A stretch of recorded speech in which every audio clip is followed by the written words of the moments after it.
Welcome to the Explainer. When you hear the word emptiness, what comes to mind? Probably a big, cold, empty space, right? Well, today we're going to flip that idea on its head. We're diving into the ancient concept of Suññatā, and you're going to see how in Buddhist thought it's not about what's missing, but about what's possible. So let's start with this question right here. Our brains are kind of wired to think emptiness means a void, a lack of something, basically nothingness. But what if that's a total misunderstanding? In its original context, this word points to something way more profound and, believe it or not, incredibly freeing.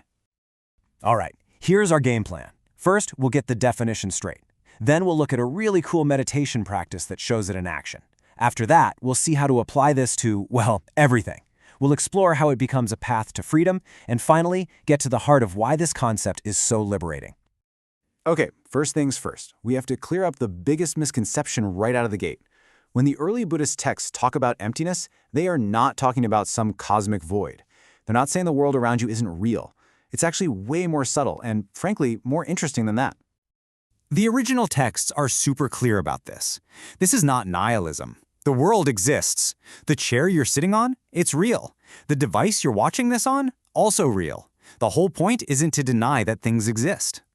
And here it is. This is the crucial shift. Emptiness isn't a statement. It's a question. It's a tool for looking closer. So the question isn't, is this empty? The real question is, what is this empty of? And you better believe the texts have a very specific answer.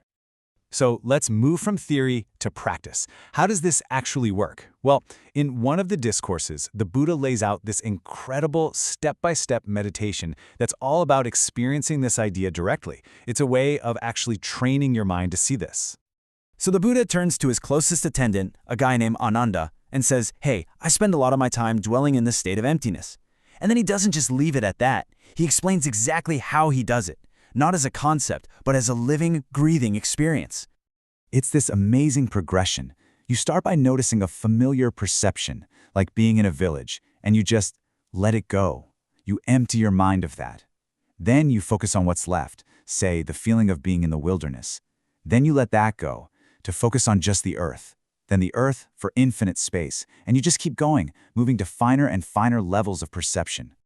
And here's the brilliant part of the technique. With every single step, you're actively noticing what's now absent, the thing you just let go of, and then you acknowledge what's still present. It's this incredible, systematic way of emptying the mind of distractions to reach these really deep states of awareness. Okay, so that meditation is a pretty powerful mental workout, right? But what's the point? How do we take that insight from the meditation cushion and apply it to, all of this? The world, ourselves, every single moment. And here's the answer. This is probably the single most important definition in this whole explainer. This is what everything is empty of. Not empty of existence, but empty of a permanent, separate, unchanging self. Empty of anything you could truly ultimately call me or mine. This is the heart of it all. And this isn't some abstract idea about the cosmos. The teachings bring it right home, to our most direct experience, our own bodies. This body, right here, is to be seen as empty of some little CEO in your head that owns and operates it. It's just a process, a collection of changing parts. And it doesn't stop with the physical body. It applies to the whole shebang, everything that makes up our sense of I. That means our physical form, all our feelings, good and bad, our perceptions, our thoughts and intentions, even consciousness itself. All of it is seen as a constantly flowing process with no permanent, independent owner behind the curtain. Okay, so you see this. You really get it. What's the payoff? Where does this insight actually take you? Well, it's not just a cool fact to know. The texts say it's literally a doorway, or 3 doorways actually, to real, genuine freedom. Getting this leads to these 3 incredible states of mind. You've got concentration on emptiness itself, which we've been talking about. Then there's the signless, which is when you stop getting tricked by the surface-level labels of things. And finally, the aimless, where you're free from that constant need to get or achieve something, because you see there's no fixed self to satisfy. Now, this is so important. These aren't just pleasant, temporary states. They're called vimokko, which literally means release or liberation. They are the actual gateways your mind walks through to find a deep, lasting freedom from the usual grind of stress and suffering. So let's put it all together. Why on earth is seeing the world as empty of a fixed self so liberating? I mean, it sounds like we're losing something fundamental, right? But the big twist is you're actually gaining everything. This slide says it all, really. On the left, you have the common mistake. Thinking emptiness is a void, nothingness, nihilism. But on the right, you have the profound insight. It's about the absence of a fixed self, which opens up a fullness of potential, freedom, and deep inner connection. Think about what this really means. If nothing, including you, has a fixed, unchangeable core, then nothing is permanently stuck.